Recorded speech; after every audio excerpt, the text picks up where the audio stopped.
Hello everyone, my name is Bantaha, and today I'm going to be unpacking the governance of a school board.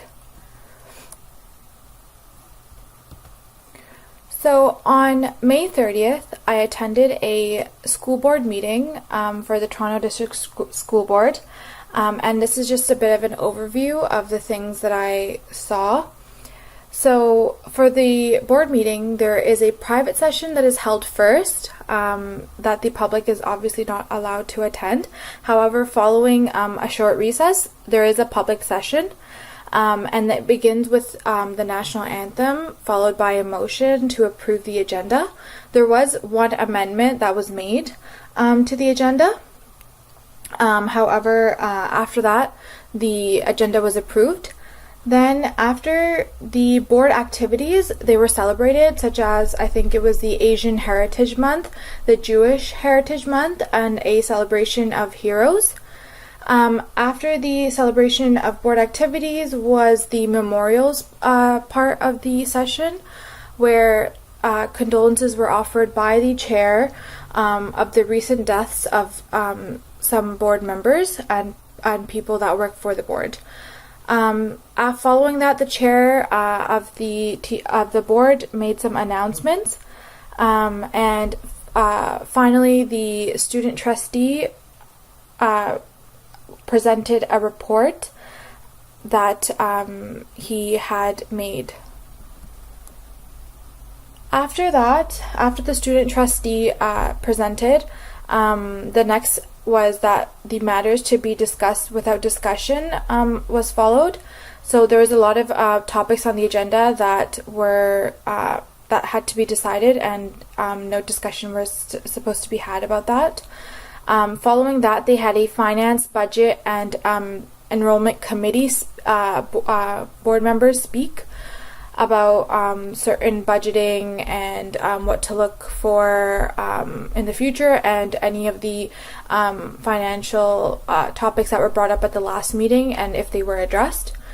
The Planning and Priorities Committee talked a little about different issues, such as boundaries of different schools that need to be adjusted, etc. They also talked about the making a day of remembrance following the tragic event that occurred on Yonge Street a couple of weeks ago, where a van went over some pedestrians and killed 10 people. It was very close to the Toronto District School Board headquarters. And after that, it was the adjournment of the meeting, and the meeting had concluded. So looking over the governance of a school board meeting, there is the chair and a vice chair of the whole meeting, of the whole board, and then there's also a chair and a vice chair for each of the committees. There's members of the standing committees, and there's 3 standing committees: the Finance, Budget, Enrollment, the Governance and Policy, and the Program and School Services. There's also 1 permanent committee, the Planning and Priorities Committee, and then there's 4 statutory committees: the Audit, Parent Involvement Advisory, the Special Education Advisory Committee, and the Continuing Education Advisory Committee.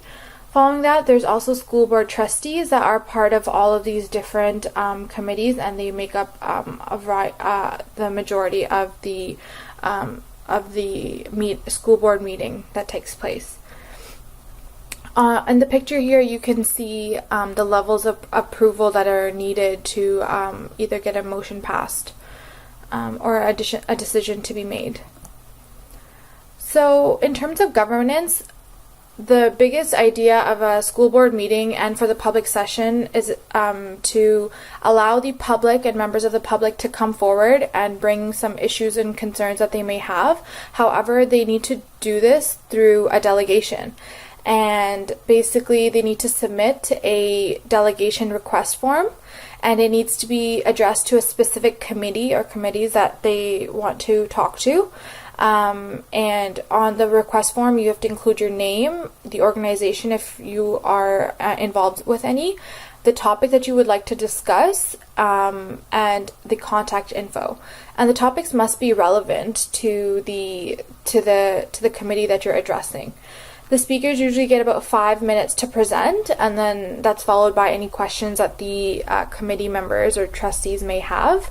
And then if they have time in the meeting, those issues and concerns are discussed.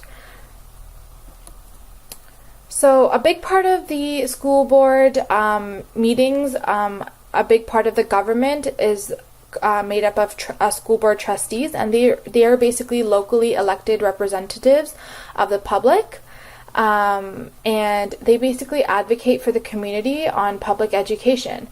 So they communicate between the board and its constituents, so that can be parents, children, or any other organizations involved.